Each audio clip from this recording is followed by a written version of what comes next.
This is NEGOTIATEx podcast, show number 111. Hello and welcome to the NEGOTIATEx podcast. My name is Nolan Martin. With me is my partner, Aaron Denesian. Aaron, you want to kick it off for today? Will Nolan, great to see you. We are joined today by Mickey Bergman, the CEO of Global Reach, a non-governmental, nonprofit organization that negotiates the release of political prisoners and hostages around the world. With over 17 years in various aspects of strategic diplomacy, Mickey coined the term fringe diplomacy to describe the new field he is forging, an innovative discipline exploring the space in international relations just beyond the boundaries of states and governments' capacity and authority. Mickey manages relationships and private diplomacy efforts in North Korea, Cuba, Myanmar, Russia, Iran, Gaza, Venezuela, and Africa.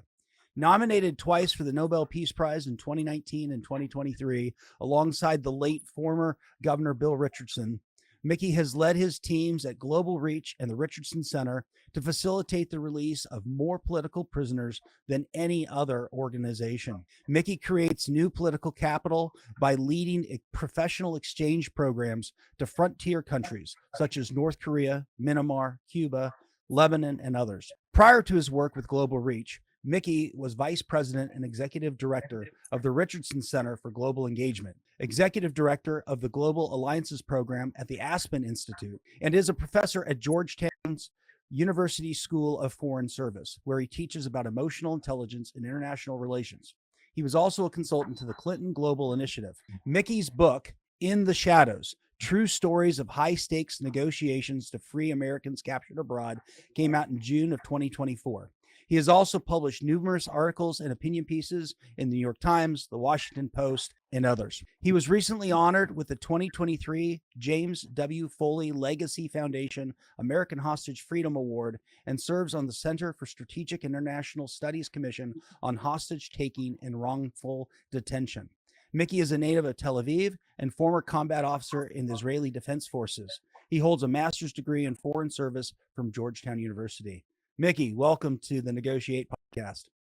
Thank you so much for having me, Aram and Nolan. It's great to be here. So, Mickey, we often like to start by understanding one's journey in the field of negotiation.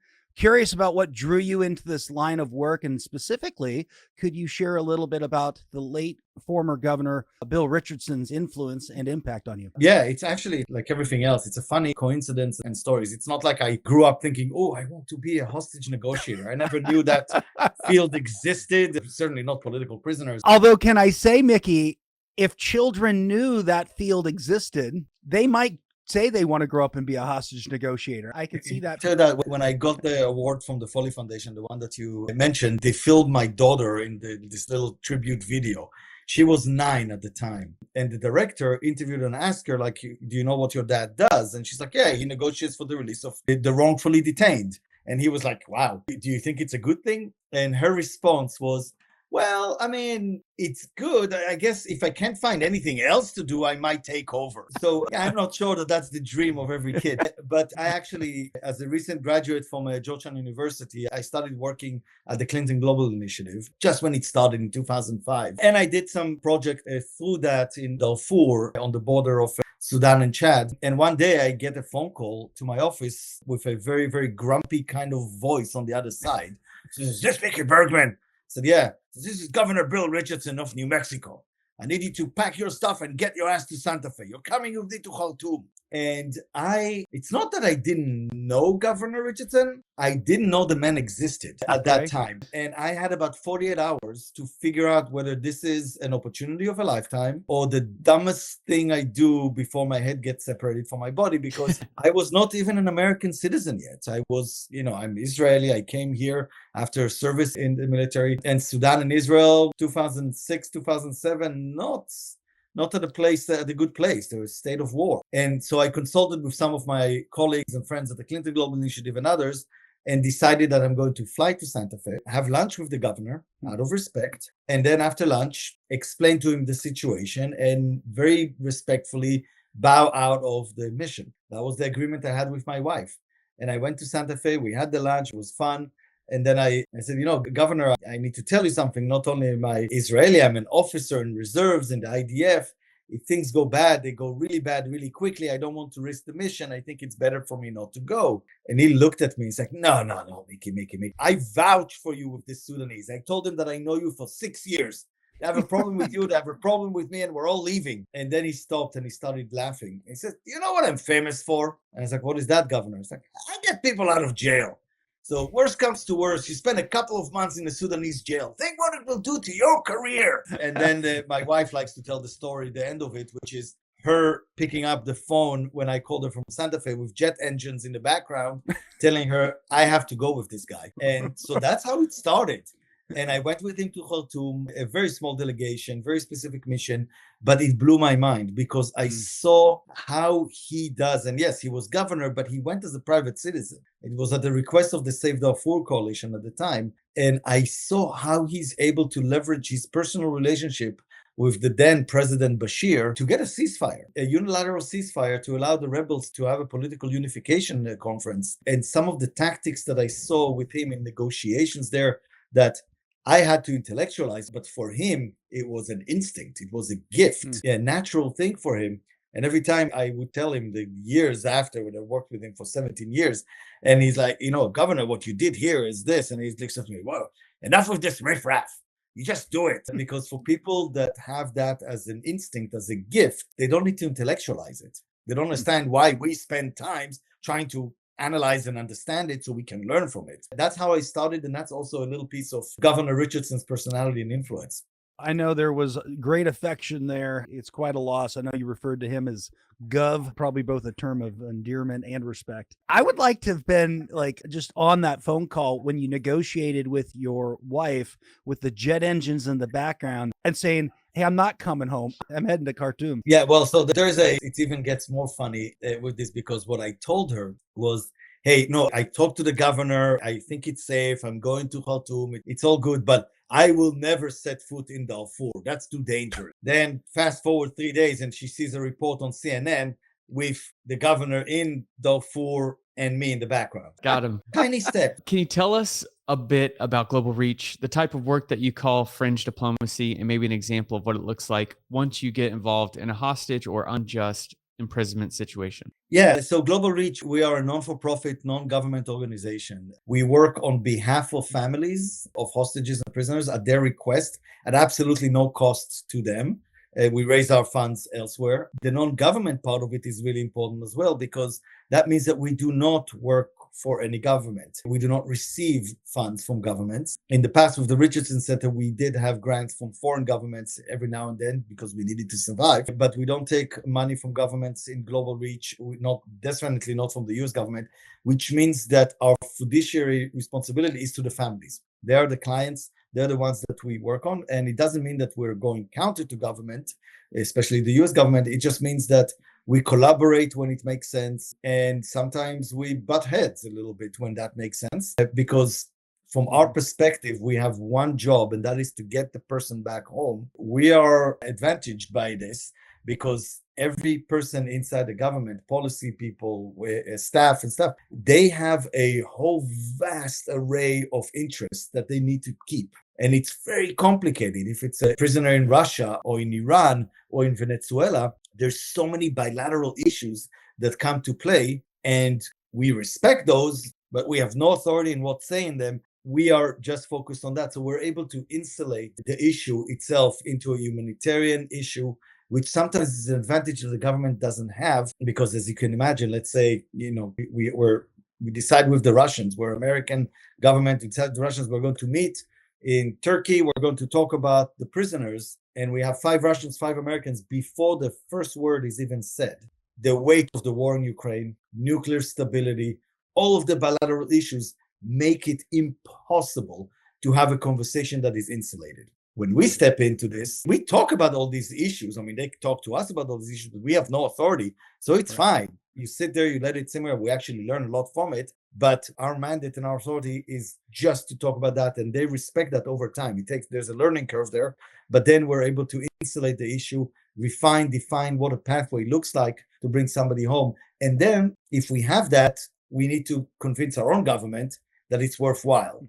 And that's a really, really hard part. A lot of the negotiations are not actually with the captors, they're actually with our own government. But that's Nolan, to the second part of your question. One of the first things that we have to do when we get a new case, after we do our due diligence, which I can talk about as well, to assess whether it's a case we can actually take and be effective with, we have to come up with what we call the theory of return. And the theory of return is that script, the pathway, the story we tell ourselves of the fastest way to get somebody home. And depending on that theory of return, we build a strategy and then the ways and the means to get there. And almost every single case is very, very different in the theory of return. Sometimes the theory of return gets a little bit crazy. Sometimes it's pretty straightforward. And that allows us at times to solve the problem ourselves and bring the person home physically, like we did with Danny Fenster or Taylor Dudley from Russia. But a lot of the times, it's our ability to, as I said, define what a deal is and then figure out to bring it to our government and convince them why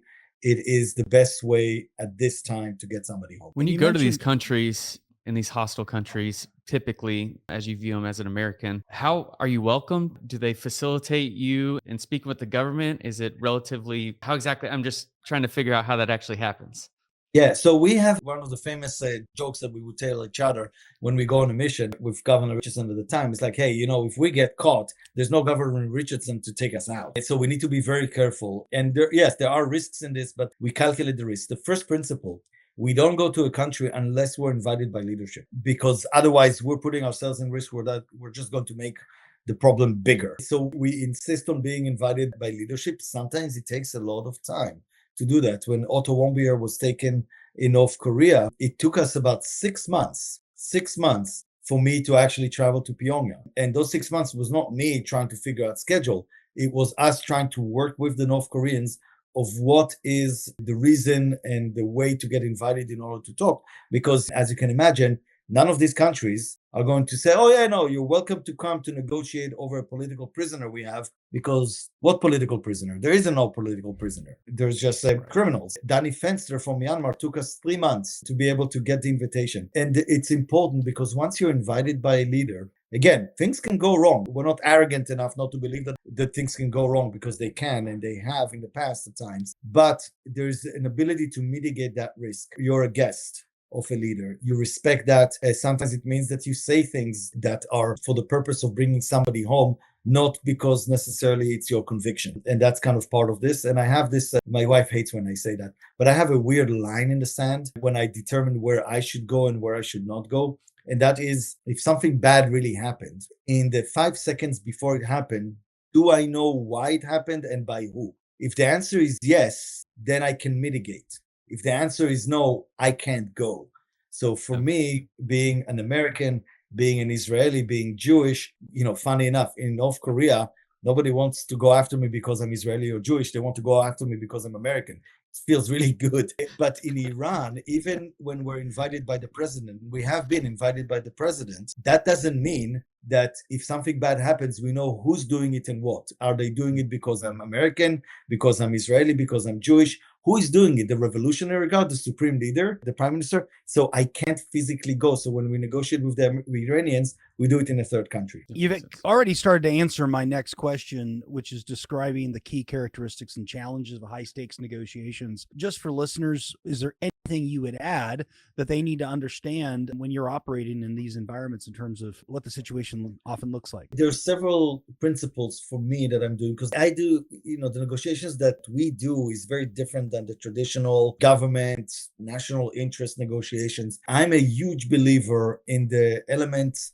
or the role of personalities, characters, and narratives in negotiations. It falls under the larger umbrella of emotional intelligence, which I'm sure we'll dive into a little bit further in the interview, but in this conversation. But there's something important for listeners to get as we step into this. And that is the notion of empathy and sympathy. And there's a difference between them, and it's critical. Empathy is really our ability as an individual to step genuinely into somebody else's shoes, to understand how they see the world, how they see their role in it, and therefore how they calculate things. That's empathy. Sympathy is when you take an extra step and you actually start aligning your objectives with theirs. And in my line of business, empathy is a must and sympathy is a trap. And in our world, whether it's high-stake negotiations, or our domestic, our current societal, political environment lacks in empathy. And when people don't practice empathy and they're not used to it,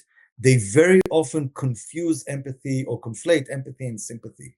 So anybody who shows empathy is accused of sympathy. What do I mean by that? I'm Israeli. I was born and raised in Israel. I served in the IDF for 6 years. I always, growing up, and as far as I can remember, believed in the need for a Palestinian state to be established in Israel. For me, as an Israeli growing up in Israel, it was the reasoning for that was for the sake of the state of Israel. We needed a Palestinian state. Over the years, I've met a lot of Palestinians. So my own agenda in this have been mixed. It's not only for Israel, it's also for them, now that I get to know them and they're good people. But people who conflate empathy and sympathy, confuse that and immediately accuse me as a self-hating Jew or whatever other nice little comments that you can get and titles you can get on social media. And that to me is a sign of people who don't understand the difference between this. And even in our society, I know this is not the topic for us, but right now we have one of the reasons we have such a tension in our society is because we don't deploy empathy towards our neighbors, our family, our crazy uncle, all of these kind of things. All of those opinions come out of a certain worldview and a fear and emotions that we have to address. I know I went a little bit long on this, but I do think that empathy and sympathy is critical to wrap our heads around as we engage in this. I agree with so much of what you're saying, right? We're so quick, even with neighbors, to vilify others without taking the time to truly understand where they're at, this power of empathy. We'll get into some other qualities shortly, too. These situations you're involved in, would love to get some just quick examples. I know that's got to be hard because there's so much detail around them. And your book is filled with examples and stories that flow through, just to illustrate for our listeners some of the nature, some of the negotiations that you've been part of. Let me just ask you some really quick bulleted questions. Could you tell us about an exciting negotiation you've been part of?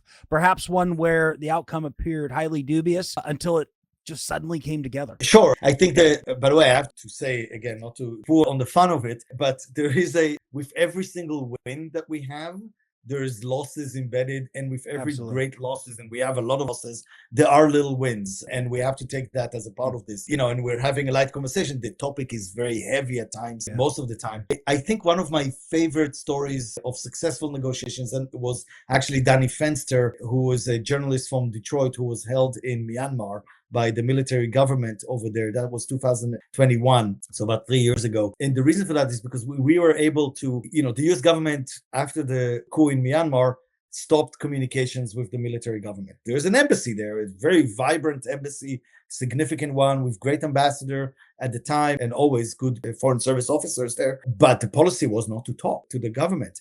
And if you can't talk to the people who are holding your American, how are you going to convince them to get the person home? And it's a longer story, but it took us about 3 months to get invited. Then we had to negotiate with our own State Department because they didn't want us to go. And there's a reason why they didn't. It's not because they didn't want us to come home. They wanted him to come home. They worked really hard to try and get him home.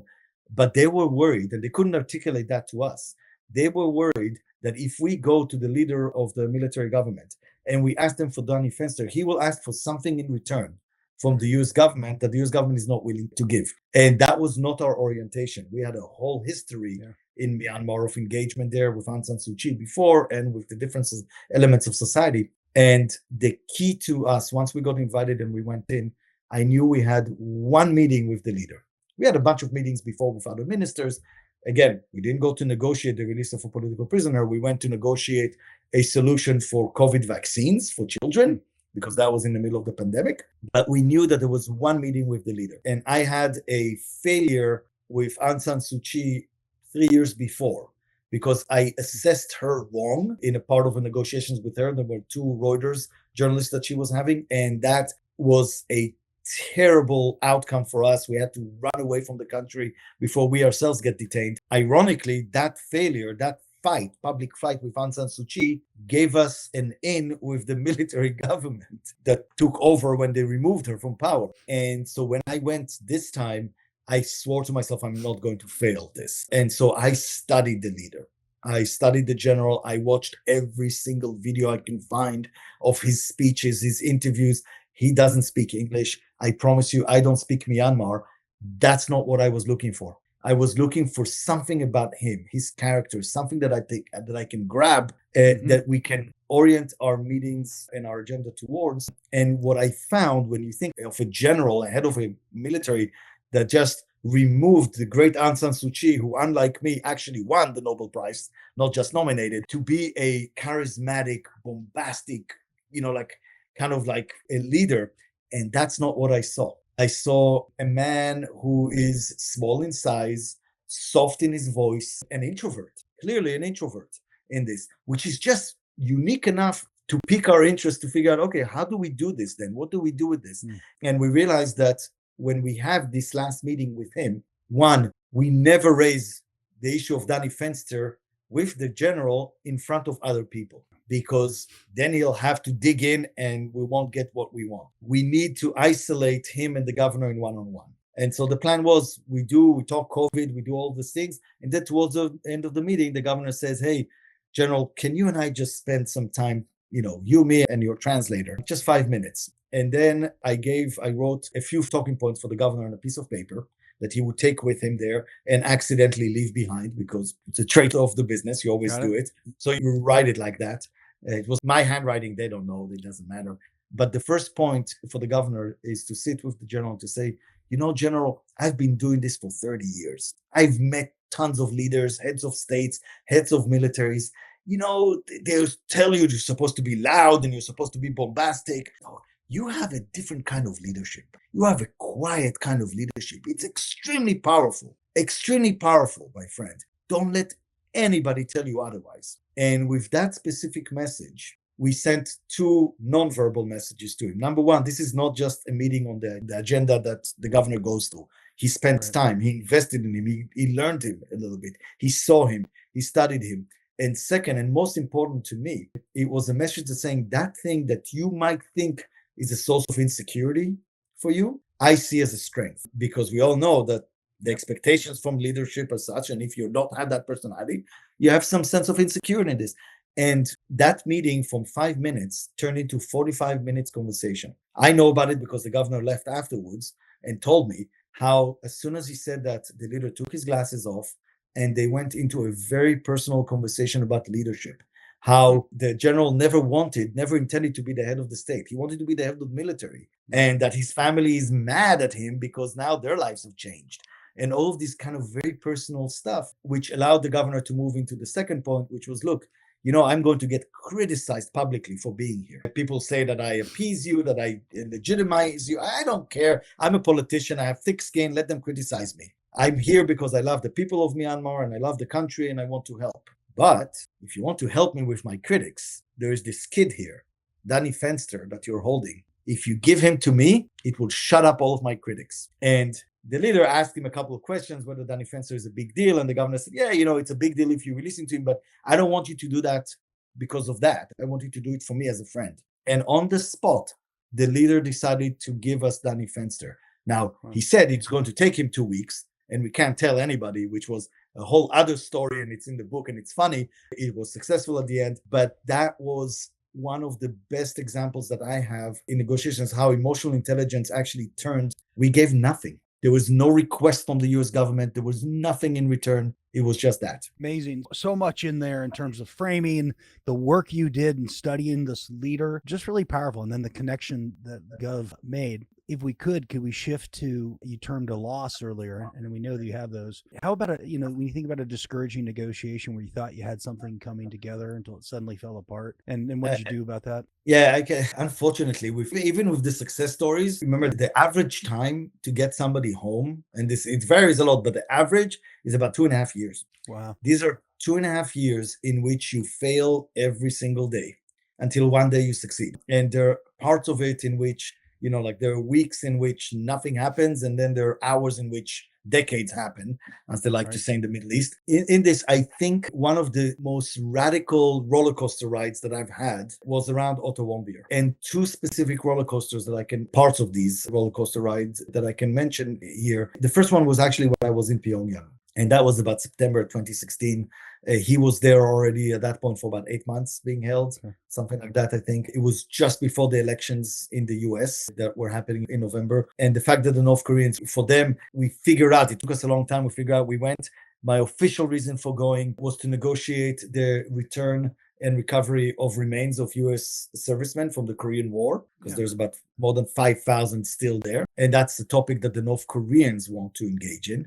And then on the side, we knew we were going to talk about Otto because they know who we are and we know where they come. But they insisted that the governor can't go. And that was because every time the governor travels, goes through Beijing, it's a big story. They didn't want the publicity around it. Me, nobody cares, so I can go quietly. And it was my first time actually leading a mission. And I give credit to the governor to letting me do that, because that's both on the ego and the control. But I went. I was able in the first few days there, I felt really, really good about the connections that I've made with the staff level. It's a larger story, again, very much similar to what I just told you about Myanmar, how you engage with your minder to figure out how, even though you're on opposite sides of the negotiations, how you actually become joint in your mission to succeed in this. And we had all the different pieces for it in place. And I walked into the meeting eventually with the vice minister, believing that I have a deal there. And it's not that they said no, because they very rarely say no,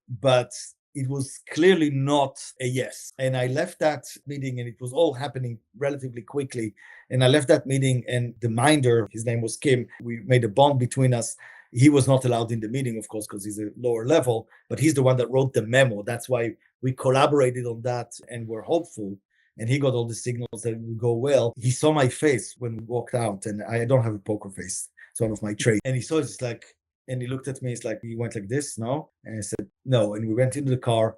And then he told me, he said, Mickey, there is a saying in my country. I said, what is that? He says, it takes 100 hacks to take down a tree. And I looked at him, and all I could kind of utter back was, I really hope I don't need to come back 99 more times in order to get Otto. But that was the first kind of roller coaster, because I had a moment when I thought it was happening.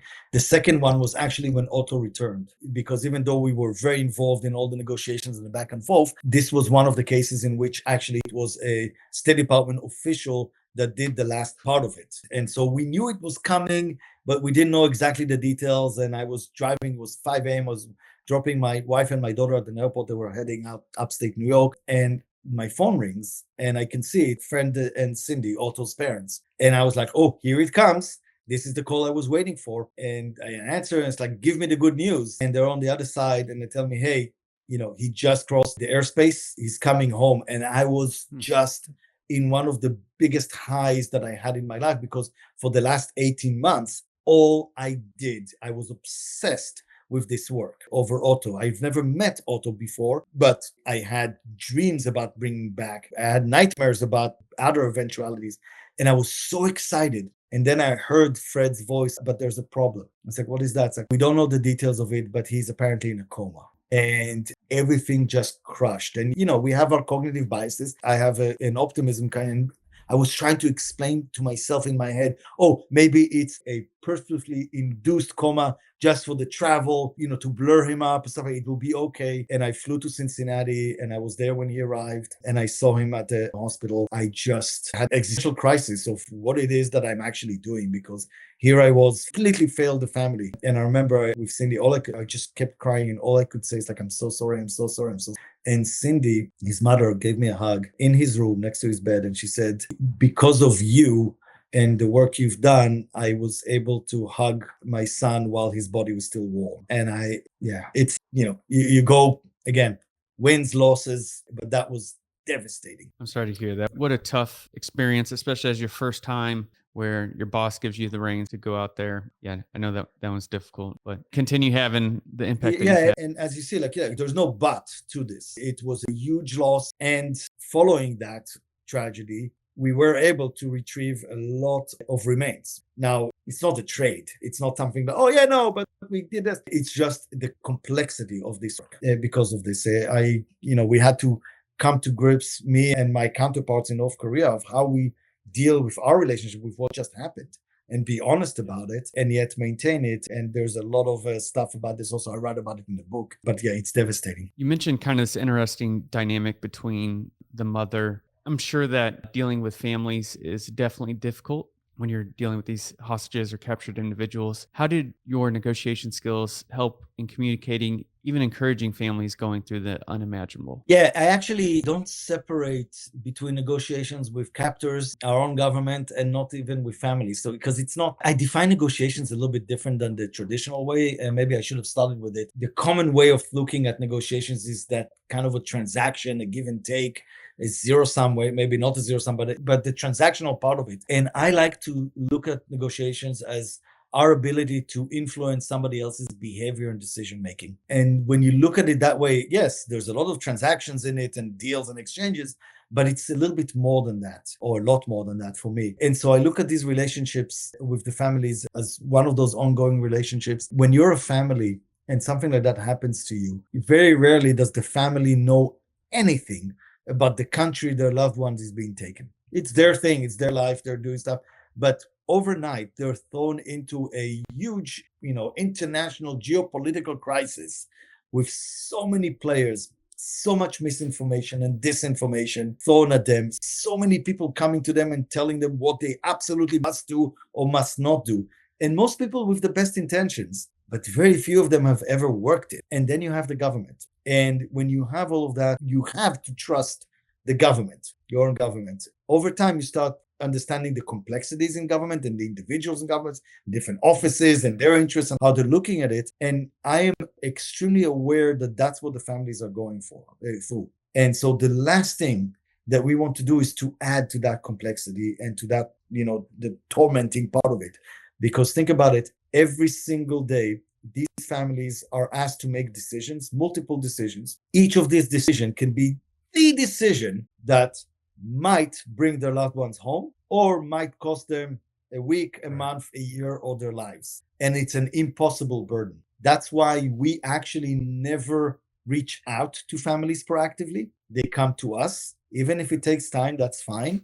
We're not chasing them that way. There are others that might. And then I promise them when I talk to them that since I don't have a security clearance, which is a good thing, I'll share with them what we know. I'll be honest, good or bad. Again, my lack of poker face, I lean into this. And I know that my authenticity is what helps me in these relationships. And so they know that good or bad, the news we will share, I will share. It's very common in our world. And I understand why.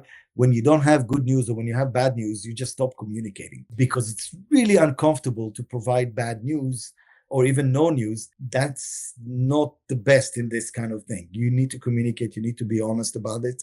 And they appreciate that. And also knowing that once we take over a case, it doesn't mean I don't come with an arrogance of saying, I know what to do here. At the end of the day, the decision is going to be they're quarterbacking it. I'm an advisor.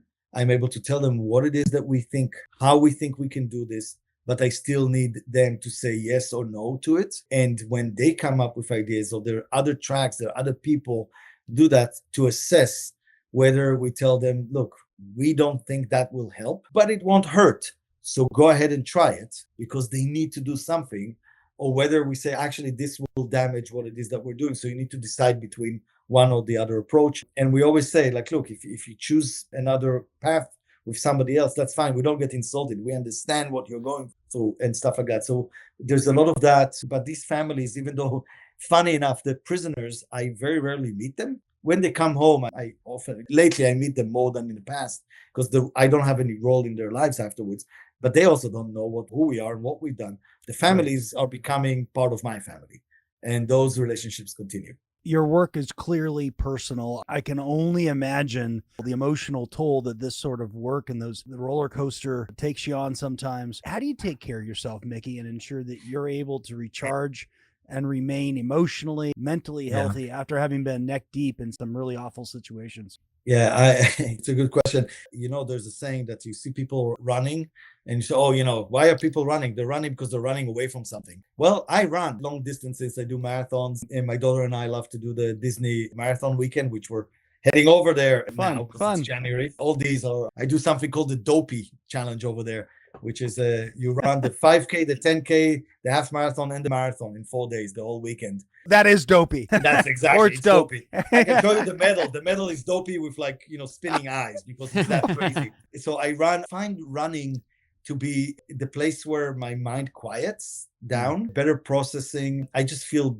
better about everything when I do that. But it's important, a part of emotional intelligence, the first plane of emotional intelligence is self-awareness. And that is such an important thing. You have to recognize and take time to evaluate where you're at, because it does happen, and it's not that rare that you get into a burnout. And if you're not acknowledging that for yourself, you're going to make mistakes. You're going to be emotionally hijacked, which is when you're reacting based on your emotions rather than your best interest. Over times, when you are emotionally burnt and you recognize that in that burn zone, you have to figure out how to find your little mental breaks. It is so important. By the way, the best way to do it is not to internalize it, is actually to articulate that to somebody else.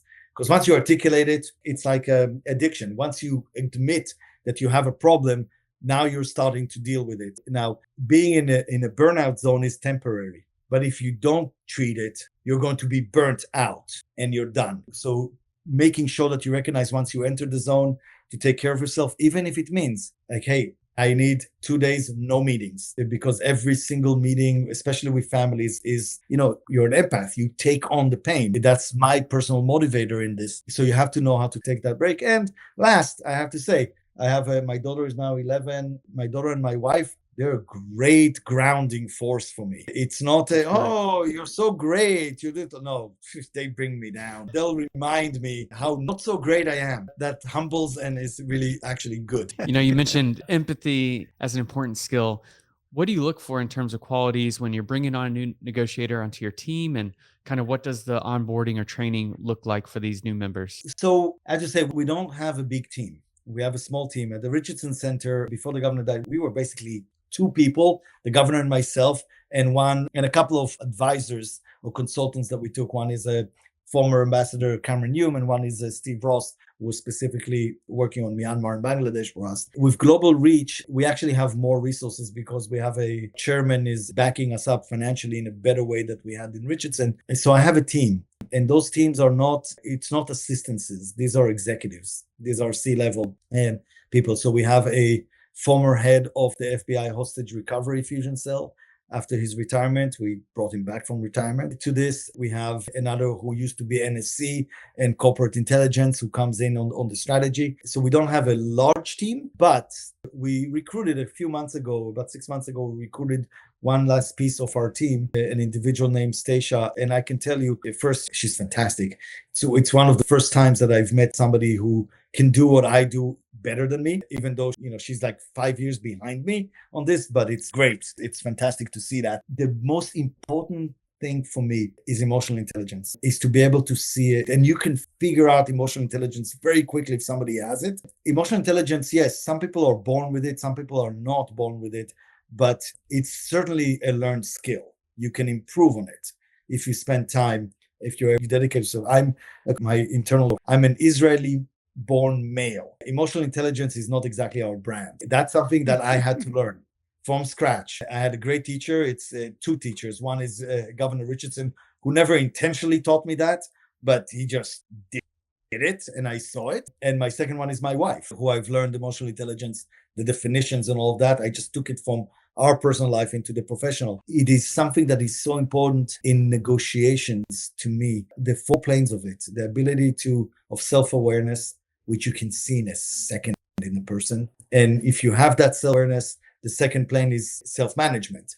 So knowing where you are, coming from where you're at, and then be able to manage it in a conversation, in discussion, in situations, including crisis situations. The third plane is being able to recognize the emotional state of the other person, of your counterpart. And then, of course, the 4th plane of this is based on that acknowledgement of your counterpart, can you manage that relationship according to the needs that you have? And that is by far the most important skill that I look for. Well, critical enough. I mean, you teach an entire course on emotional intelligence at Georgetown. Is that right? Yes. I have to tell you, look, the program, Master of Science in Foreign Service at Georgetown, it's the program that I graduated from. It's the best 2 years I've ever done for myself professionally. Fantastic cohort. And it's one of the top ranked schools in this. And I felt over the years that graduates of that program, of any other of the leading programs, whether it's Johns Hopkins, SAIS, or Columbia, or Harvard, or anywhere else, it doesn't really matter. From that perspective, we graduate fantastic graduates who can analyze national interests, who can create policy recommendations and have great presentations and articulations of them in memos or in PowerPoints. But national interests are just a part of the game. And what we are not training is in this human interaction, the emotional intelligence, the empathy, the sympathy, all of that kind of part. We're not training in that. And if you look at the world affairs and some of the biggest crises and avoidance of crises in our history, it boils down to personalities and characters and ability of people to communicate with each other. And if we're just training people and coming into a meeting with talking points, 15 points, this is the national interest, our allies as well as our adversaries look at this like, so as long as it's aligned on paper, we're good. But if it's not, we're screwed. People need to know who you are. People need to know who your family is. People need to know that bond, that personal bond that is created allows you flexibility when the facts and the actions on the ground are clashing. And so that's why I spend time, and I'm glad that the School of Foreign Service allows me to do that. Even though I've been taking a break because of my book, but I look forward to getting back into it to do this class. And it's a seminar. It's it's a semester long, but it's typically 16 students tops, and we do tons of simulations. We do some things that can be frowned upon, and anybody looking from the outside of you actually need to be able to hear from people that you're not supposed to listen to, and you need to train how to listen to that without that triggering you emotionally. But just staying calm with it and figuring out what's your best interest. Yeah, Nolan and I would so agree with how critical emotional intelligence is and actually connecting with the individual versus talking past them. I'm really curious, Mickey, as you reflect on just an incredible career and a lot of years yet ahead of you doing really difficult work, what are some of the hardest and most humbling lessons you've had to learn over the years? I think I was able to learn one of the hardest ones for me was early on. And that's actually before I did all of this, when I was working at the Clinton Global Initiative, which was my first work out of the university. When I left the Clinton Global Initiative is when I learned that lesson. While you're working for the former president, and my job was to call in CEOs and heads of foundations and say, hey, President Clinton wants to have you in this meeting, but it's not about only participating. We need you to make a commitment. And people will just thought, oh, we'll do this, we'll do that, good things. You start feeling like you're really good at this, that people are responding to you. And when you leave, you find out that people were that responsive to you, not because you're good at this, but because of the association of who you're calling on behalf. It wasn't Mickey. Oh, Mickey. Yeah, of course. For you, I will do $100 million. No, I was a vehicle. And so learning that and remember that scarred me. And I remember that.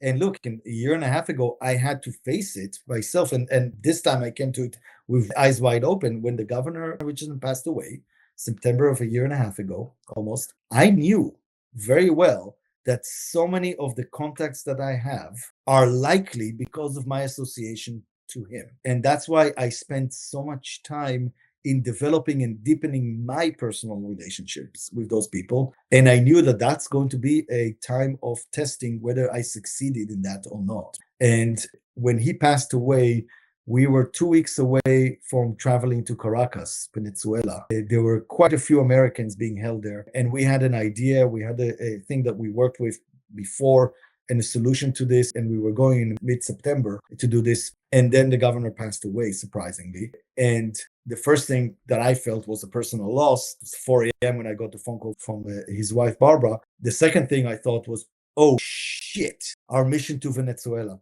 because he was the access. He had the relationship with Maduro, and I had to put that to the test. It took me about 24, 48 hours. I was talking to a bunch of colleagues on this. And then I realized that, hey, Governor Richardson would have loved for me to cynically use his death in order to have one more rescue at the very least. And so I reached out to the Venezuelans and I said, as you've seen, our friend passed away, unfortunately, this weekend. But the idea that he was bringing to you on this is still solid. It's valid. Would you consider, in honor of him, to receive us at the date? And it took Maduro about 5 minutes to get back. It'll be our honor to have you and pay tribute to the man of peace, Governor Richardson. They wanted to get that deal. And I knew I had one shot with them in his name, and I had to make it count in order for have a continuous relationship for me with them. And we did. And it worked. And on December 1st, 2.5 months later, 13 Americans came back from Venezuela. And our relationship continued. But that was one of the biggest lessons that I've learned early on. And then I tried to implement from this. Reframe it and definitely think about the scenario and what you had to overcome and just how to and get smart about it. What a powerful just honor to the Gov's legacy too. Just powerful. We call it Gov's last mission. That Very was cool. 5 days after his funeral. That's when we were in Caracas. Wow. As we prepare to wrap up, what final challenge would you leave with listeners, specifically on your message that diplomacy isn't just for government officials? I'm going to say, hopefully it's not too inappropriate here. In our youth, I should say, hopefully after 18, we used to play street poker. And when you play street poker, nobody is allowed to be in the room and observe. You either active participant or you're out of the room. I think that when we look at history and the world around us, our own country, our own society, international relations, we have to be active participants. We're not witnesses. We're not observers. We're not traveling to a country to observe. We're active participants. Every single conversation, every single meeting we have is a building block.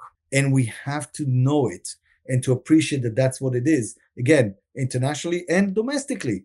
When you meet with somebody who believes differently, we have to realize that that is what it is. And my challenge for them, that's what I said, this is not government's business. Governments do what governments do, people. And you never know how important that is to people, especially at moments of crisis. Being able to go and visit just when somebody is down. Again, I can, two quick examples. I know we're short on time. Cuba, giving the example of Cuba. Whether you believe that we need to have a regime change or whether we should just let them be, it doesn't matter on that. On a people's level, Cuba has gone through one of the deepest crises, it's still ongoing, it's ever had since the special period with the fall of the Soviet Union. As neighbors to Cuba, this is the time to go and visit. This is the time to go and talk. This is the time to go and engage. Again, not talking about regime change, not justifying, not legitimizing, but just be a good neighbor to the people who are hurting right now. It will pay dividends. If we do that, it's also the right thing to do. Same goes domestic. That's the second example. A day after the elections here, again, no matter where you stand on the political map, when one side lost, the other side won. It is the best time for the people who won to go to the people, their neighbor that they know is on the losing side of it, not to gloat, but actually to talk and, hey, we're here. We're going to make it work. At the moment of crisis, the moment of vulnerability, that engagement, that active engagement, participation is absolutely needed. And we just need to stop being observers. I love it on both fronts, both the international and the domestic front, to be active participants. And I like how you're defining that, which is not jumping to solving the problem, but listening, engaging, building the relationships like you were talking about that Governor Richardson did so well, that you have done as well. Yeah, that's just, I find that very powerful, Mickey. So thanks for that final kind of challenge, and also just thanks for all the examples, stories, skills that you've shared over the last hour. Appreciate your time today. I appreciate it. I enjoyed it. Thank you. That is it for us on today's podcast. Be sure to rate, review, and subscribe to the NEGOTIATEx podcast if you haven't already. And we'll see you in the next episode.